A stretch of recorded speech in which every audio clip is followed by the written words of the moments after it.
have you. Yeah. Thank you. It's absolute honor. So the name of the podcast is Brain, Hope, Reality. Brain, Hope, Reality. Right. And I'll tell you where it came from. Yeah. The subtitle is PTSI. If you don't mind, move your right shoulder. Yeah. PTSI, post-traumatic stress injury, not PTSD. You want to get rid of that term D, and we'll talk about that. So we both are wearing the pin with the movement that's called, we'll put it up. Yeah. It's called It's PTSI is our movement. So the idea is that PTSD is a term that should be removed because it produces so much stigma and actually truly kills people because people don't get seek care. And stigmatizing people is the worst thing I think in the world. But if you have a choice. So to that, I'm trying to have a change through APA, American Psychiatric Association. And it's all been submitted. And we'll talk about that later. But I am beyond happy to have you here. And so what I thought, maybe we can kind of very quick story, besides you being the world champ in arm wrestling. Let's see who wins. Yes. Feeling the pain. I can feel a person's health when I touch them. You're a healthy guy. I have the labs to prove it, but I appreciate it coming from you. Yeah. Anyway, can you just give us a quick rundown background, if you don't mind? Because people don't know you. Sure, yeah. So my name is Devon Larrat. I'm 48 years old. I'm a retired, 20 years service, Canadian Special Forces guy. I am also a professional arm wrestler who's competed at the world level basically for, How many years, I think? Well, I've competed. I have been competing in like a professional setting since I was 18. Oh, wow. And I'm 48. That's amazing. Yeah, I touched the world title at 33, and I've been kind of at that level. Yeah, for a long time. Yeah, that's amazing. And then I understand you have quite the following on Instagram. Well, it's amazing what people kind of latch onto and gravitate to. I think, when you're doing something that you love and you're willing to honestly share your stories, that people can connect to you and identify with you and maybe save themselves some experience or gain some experience. Or maybe insight. Yeah, and that's kind of what I strive to do. I share arm wrestling, and if I ever think that I have anything else interesting to share, I'll share. And this certainly meets the criteria. What you're doing is you're a pioneer, and you are already well known in the Special Forces communities. Everybody holds you in extremely high regard, and it's been an absolute honor. I love working Special Forces. People ask me, it's like, why Special Forces? And as a clinician, for us, the best patients, it's the one who can get better. So the guys are they're so mission driven, being military or being after military, because a life is easy to live if you feel comfortable in your body.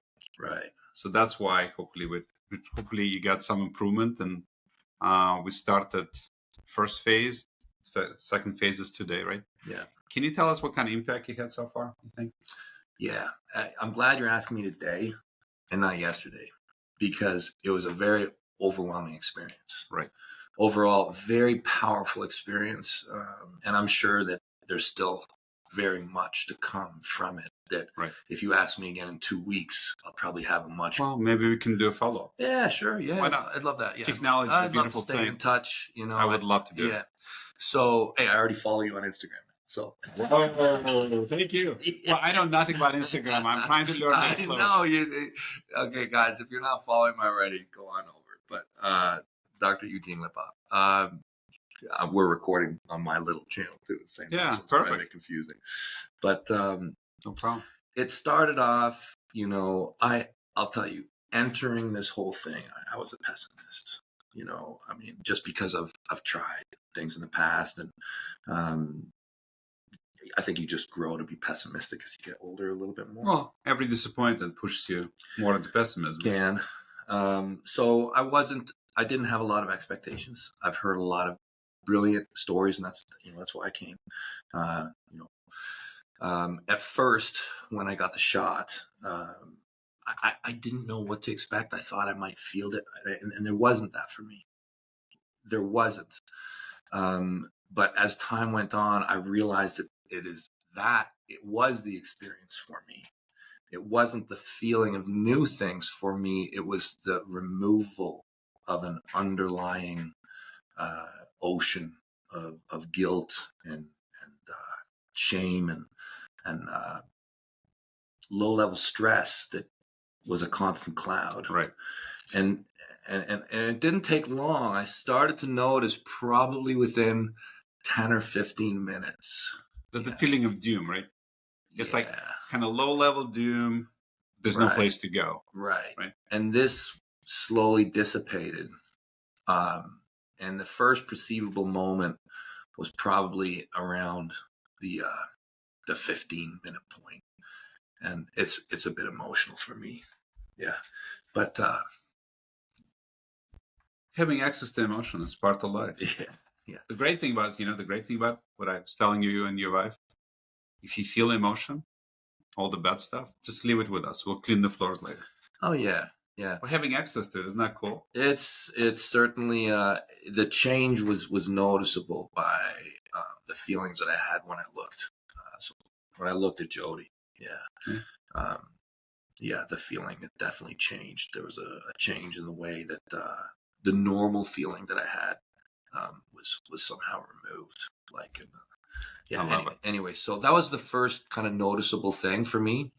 And as the evening went on, just way more calm and way less. I mean, my life is still my life.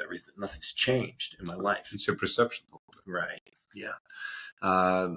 But I think that the really thing that really added a lot to it was the ketamine that followed. Right. Yeah. I think that being able to go, now I've never done ketamine. I've done, different drugs, but so ketamine for me falls into a powerful drug, Right. It's anesthetic. Yeah, it's powerful for sure. Like it's a very strong experience, and it certainly really shakes up the way you're perceiving the world, and the way you look at the world, and the way your experience is very different. And to do that in the state of this enhanced relaxation, I think is just incredible. During the ketamine experience, the most powerful piece that I took away from it was, as I slowly went through the trip, actually it's not slow. It's very fast. Yeah. Quicker than you think. It's really fast. Yeah. But as I kind of got to like the peak experience for me was, you think about, like, I think that when we're having this experience of life, part of your consciousness is in the future. Maybe there's some in the past, and maybe you're in the present, and you're kind of all these different places. And somehow I was able to shed my shame and my guilt. I was able to accept the person that I was, and I was able to truly be in the present moment. I don't think I've ever been as present. That's so cool. Yeah, I was very, very right in the present. And what do I want to do with my life right now, right at this instant? And it was much more clarity than I've had in the past. And that's beautiful. And from there, I was able to look forward and come up with some ideas that gave me some hope and some joy. Yeah. Well, that's why. Yeah. Right. So there's one. That's why. Yeah. Well, look at you. Right. There I am. I mean, that's me. Yeah. So the idea behind, just as a background, so my father had horrible PTSD from World War II. Right. So his squadron, he had 10,000 people. Yeah. 100 made it home. So right. Horrible. Comes back, severe PTSD. He gives it to my mother. It's called secondary PTSD. Right. And gives it to me. So my mother took her life when I was an intern. So the reason I'm okay with that is because, I had psychotherapy, I had my blocks, but I feel like every time I help people like you, she smiles down on me and she says, nice job. You did something good with something horrible. But without hope, it's very hard to live without hope. Yeah. Because, you tried this, you tried this therapy, you tried that therapy, you tried this. There's a great saying, if you want the same results, keep doing the same thing. Right. The same bullshit. And it's just It's not living, it's surviving. And it affects you, it affects your amazing bride, it affects children. And what I found a lot of times, military personnel who comes back after treatment, they say, my kids really love having me around because I'm not walking on eggshells. Mm-hmm. But, it's not a matter of, the shame feels like I can't help it, right? Right. So that's why we want to change the name PTSD to PTSI. It's biologic. So as we were talking before, so you can give PTSD, you can induce PTSD in a rat or any kind of animal because sympathetic system is the same. A fight or flight system is across all mammals have the same system. Mm. So if you waterboard the rat and give him PTSD, you can do it consistently. So if you've been placed in positions which are horrible, adding on something called breaching, which you know too much about, heavy breaching, and I've learned a lot about it. I've done very small breachings called eating a charge when we exploded little knobs of the doors, and I was like, my head was woozing. So my instructor goes, "You're such a wuss." We use C4. I hate that. Yeah. Right. Yeah. It's called eating a charge. Yeah. But the problem is what you think. For me, it's what it does to your brain when you shake it. It affects glial cells, affects other things. But ketamine actually can fix some of it. That's why it came up with the term SOF method. Right. So actually, what's funny is that we had a guy. His name is Trevor Beeman. Those special forces. I recognize that. You recognize his name? Yeah. Yeah. Great guy. So we treated him now 2 years ago using SOF method. He was the first actually cohort of that. So he was abused as a child, and then I think he was SOF. He was SF actually, and then he and I were in Portland for his TED talk. It's available. I'll send you that link. Okay. But he talks about the change. So we actually wrote a paper about him, year out, published that, and then we are writing a next paper 2 years out. Mm. So if you think about it, he just had 4 ketamines, right side DSR, which is dual sympathetic right, previously known as SGB. He's still doing well. And his kids and his wife is like, we have our dad back or my husband back. Because if you are always in this doom, it's very hard to interact emotionally, right? You're doing the best you can, so you don't want to be a jerk. Right. Because you have this machine running in there without control. And then you go, well, why can't I control it? Because it's a different part of the brain. It's the limbic system, which is all part of the brain, on top of the neocortex.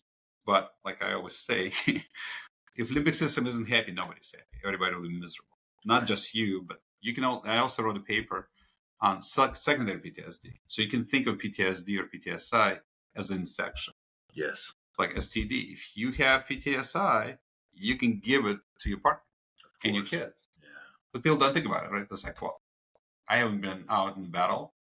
When they say, the family goes to battle with you, right? Which is, but that's part of, the thing that I'm totally excited for you to do well. I would love to recruit you to help me in our PTSI movement. And the idea, again, is what we've done with that is I'm trying to do 2 or 3 things. If you don't mind, I'll share it with you. So one is you need to be sciencey first. So I did a survey because the way the whole thing started is Frank Hogbert, very famous psychiatrist, came up with the term Stockholm Syndrome. It's well known.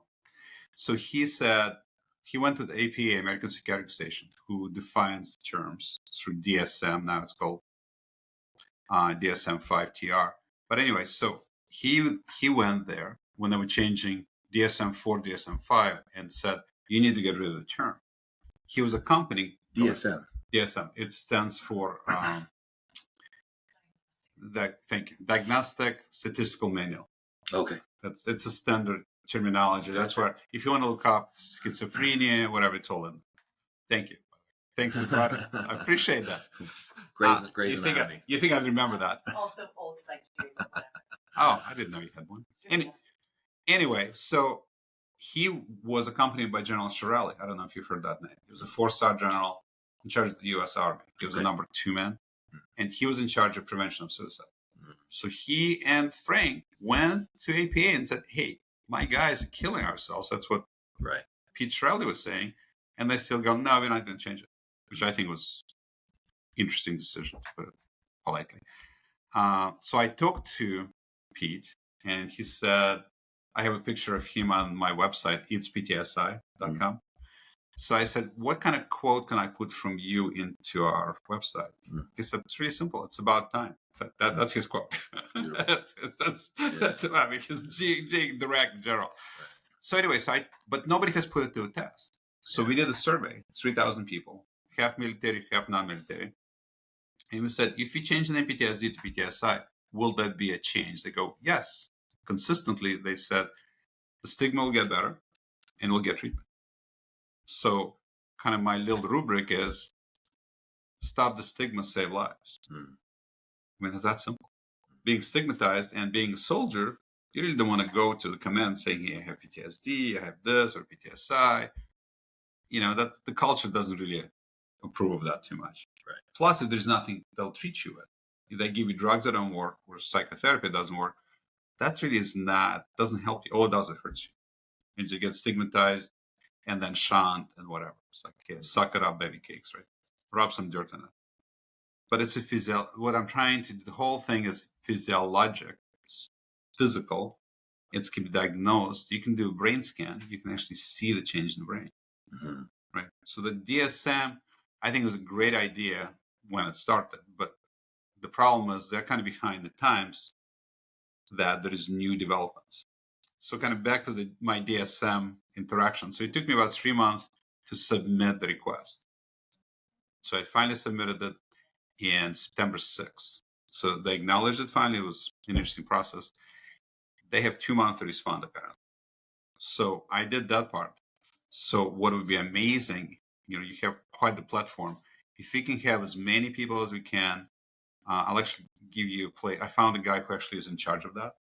So I'd like to have, if people want to do a writing campaign, like writing letters addressing this guy, please change the name. Okay. I think it'd be amazing. Also, all social media possible would be amazing. We also have a petition we would like to sign. Because science is one thing. So keep in mind, the name PTSD is just a name. It's not based on any science, anything. Sounds forever. Right. Well, disorder means like, okay, so that's how it is. Yeah. But it's kind of interesting. The first name in modern history for PTSD is Soldier's Heart from Civil War. Soldier's Heart. Soldier's Heart. Okay. The next one was shell shock, World War I. Right. World War II is battle fatigue. Yeah. Then Vietnam syndrome. Yeah.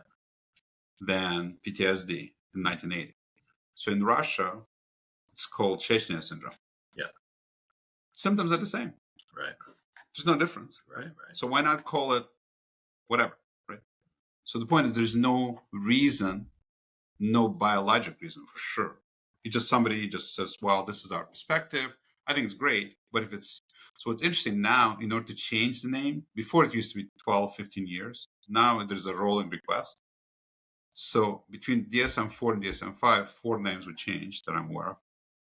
One was as sexual assignment disorder because they felt stigmatizing and changed that. Then poor learning, whatever they felt was stigmatizing. There was something else, but it's all about stigma.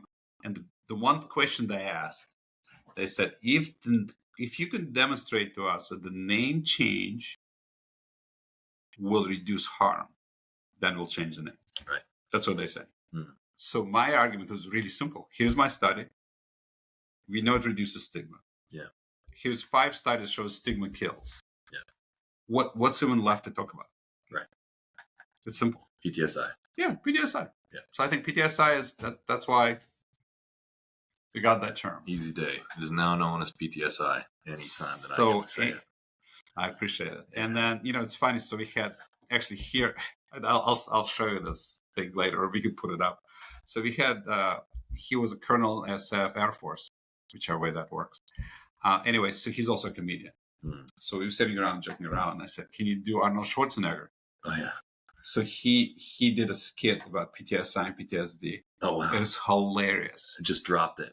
Yeah, if he changed it, that's so old. We drop it in the ground. Do some lift, drop it in the ground. So if he can think connecting to celebrities or whatever, I mean, I can't come up with what can be done. I'm just trying to say this is a name change. So I did my sciencey part, So now I'm trying to do the social influence. So when I'm trying to get into newspapers, whatever, because the more they hear it, you think that this APA is this monolith. No, they actually listen to people.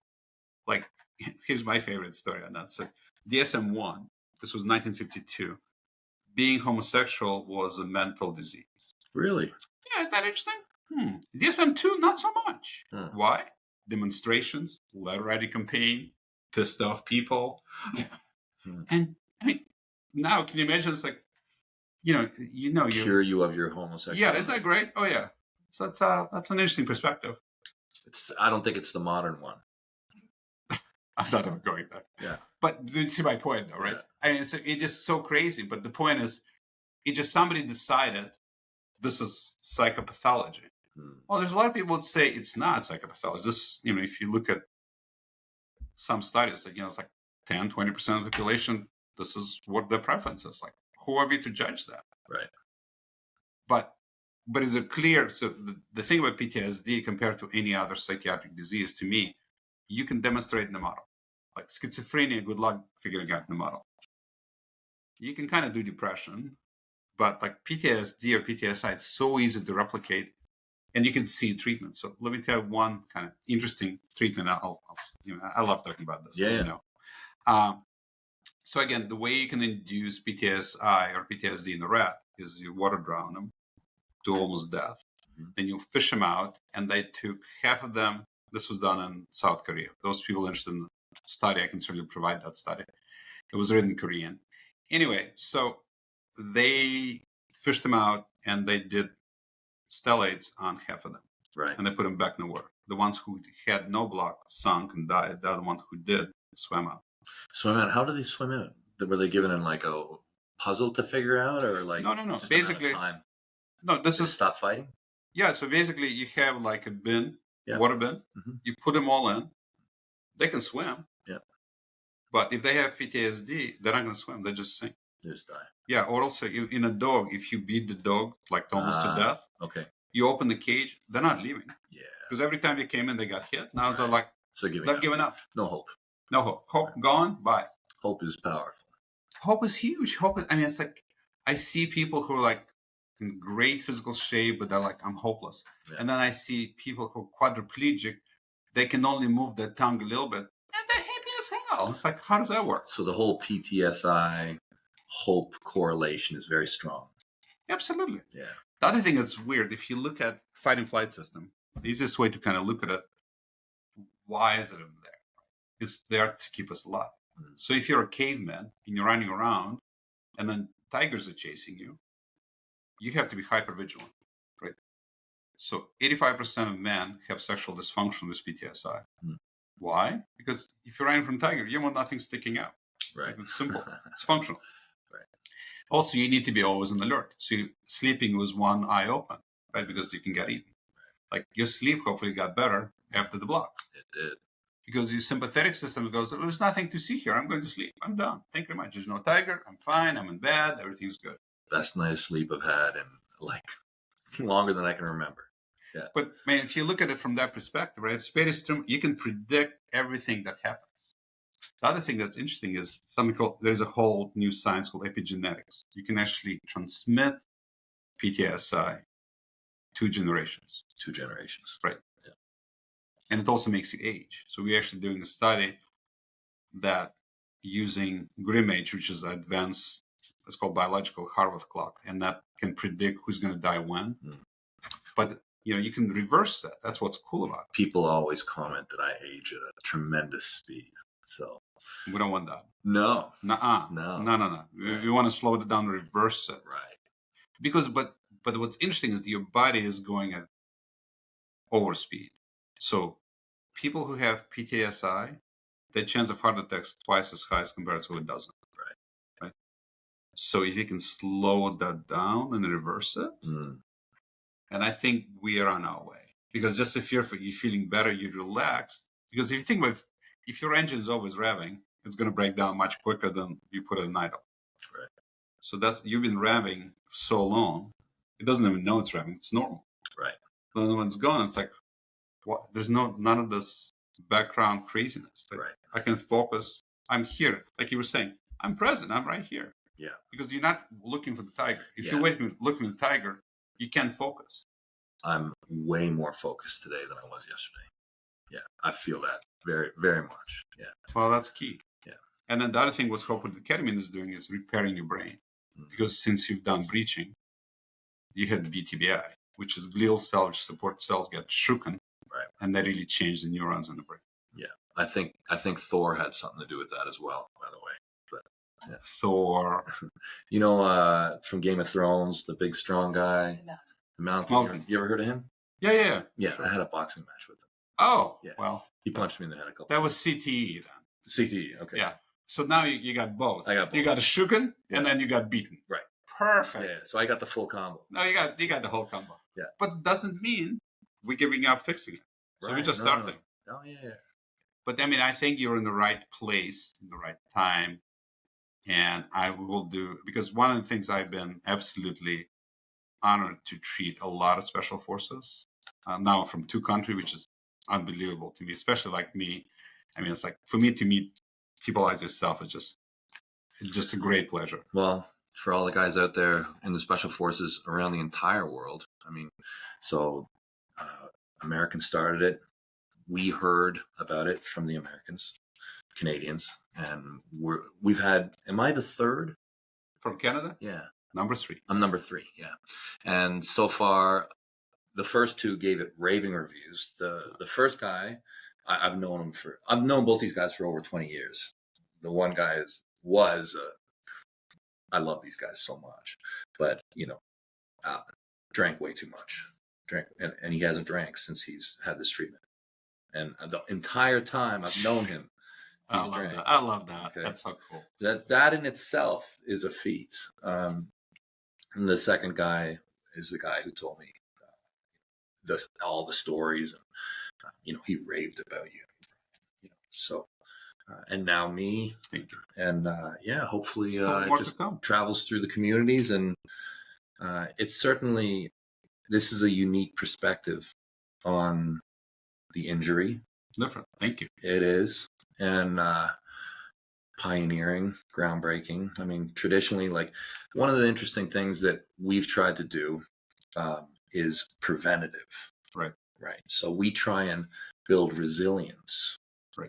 You mean mental armor, that stuff? Yes. That's debatable what it does. It may do some harm, actually, from what I understand. Not studied, for sure. New. It was coming in right at the time when I was getting out. So I think we started doing it in our command probably around 2015. Right. Yeah.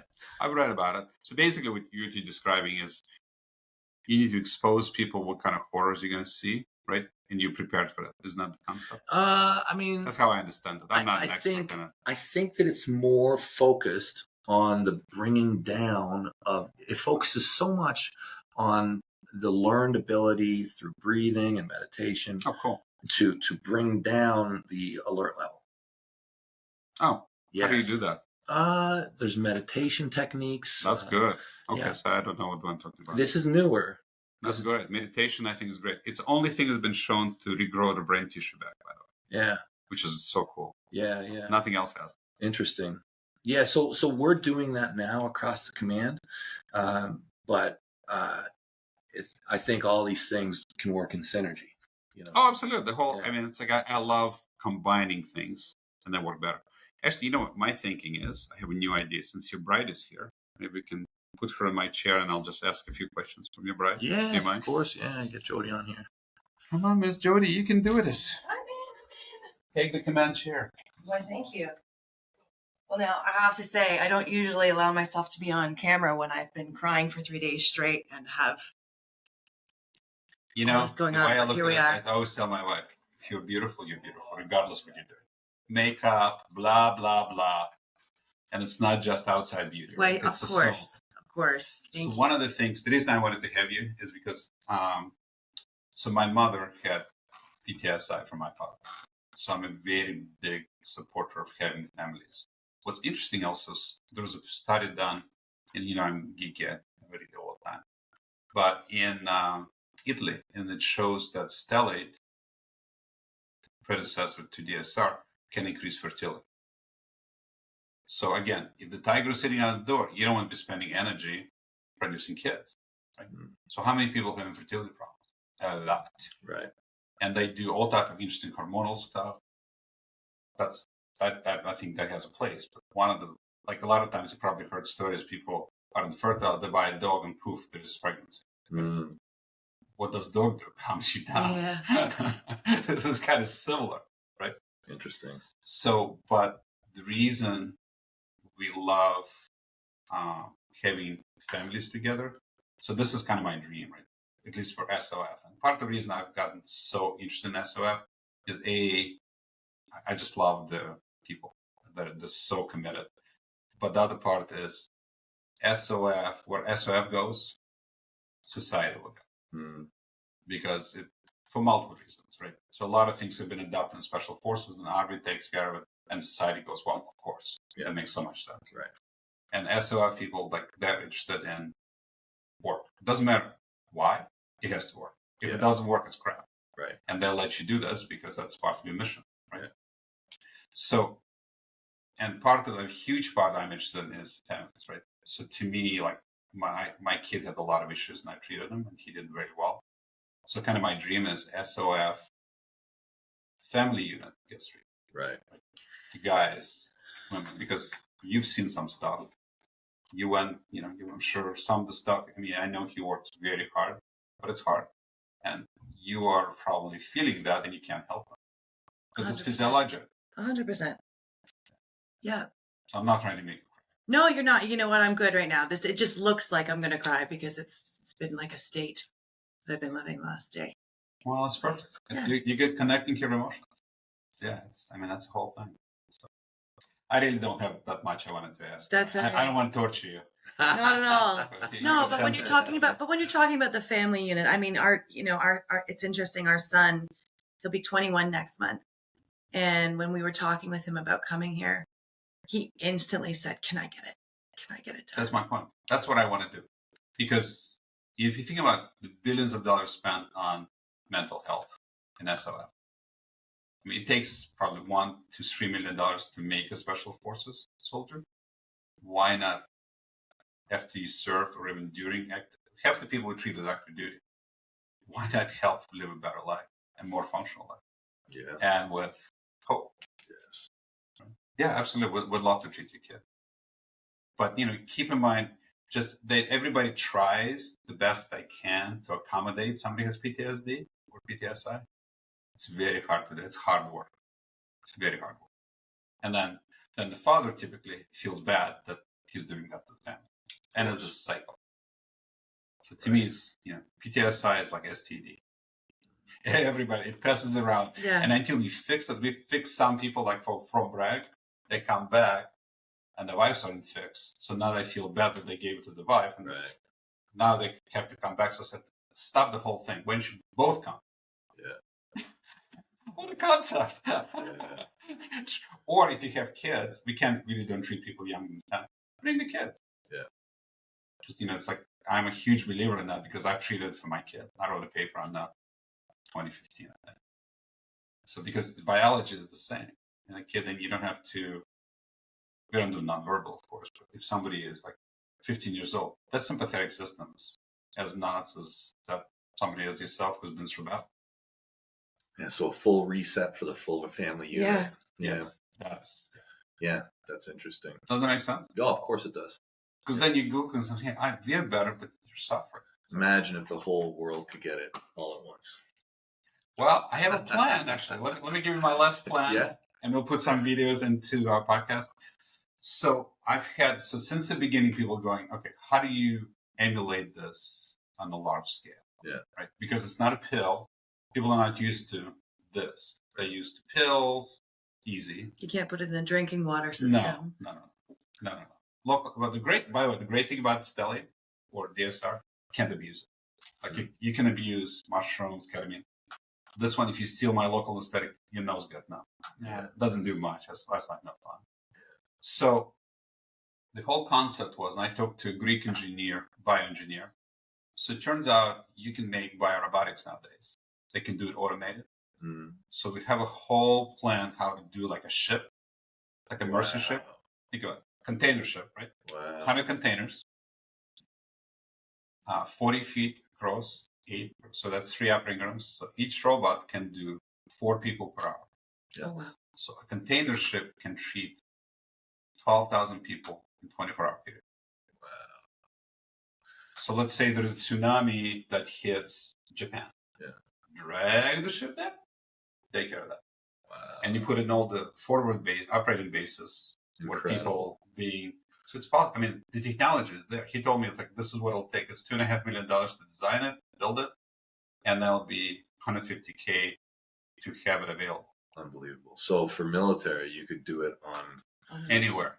when you're coming home. Re-entry. Before you come back. You could take a cruise home across the ocean and get all your treatment. Yeah. You have psychological. That's an idea that'll work. So because the best is identification. So people go, I have PTSI, treat me. So if you look at my PSA, public service announcement, it says, if you have a broken leg, if you broke your leg, you're going to argue about it. It's like, fix it. What the hell? Right. Same thing, PTSI. It's like, it's broken. Fix it. Okay, so number one, we're going to do probably ketamine and DSR. Then you have the right psychological care. But now the psychological care can work. Because if you look at a computer, if the chip is broken, it doesn't matter what kind of patch you put on. It's not going to work. So you spend 5-10 years in psychotherapy. It's not working. Why? Chip is broken. Fix the chip, and then psychotherapy really works. And that's why I love working with trauma-informed psychiatrists, psychologists. And we can reduce the medication. Some people need some, but not, like major tranquilizers where people are like drooling and getting fat and stupid. Not interesting? But it's doable, right? I mean, it's like with today, we're not talking about future tech. This is today's tech. Yeah. Hey, well, thank you so much for what you do. And It's an I honor. hope that your vision comes to light. I think we're going to get there. Yeah. And one gonna step get at there. a time. Yeah. Thank you for what you've done for me, It's an honor. Jodi, and the community. It's an absolute honor. Yeah, your innovation is helping people all around the world. That's all I care about. Thank you so much. Thank you. Thanks, buddy. Thank you so much. All the struggle and pain I leave behind. Gotta see the path in front of my eyes. A broken heart will mend through every drop of blood. Fixing my mind one beat at a time with the help of love. It's PTSI, and I will get through. Yes, I will. I'm not alone. It isn't just me.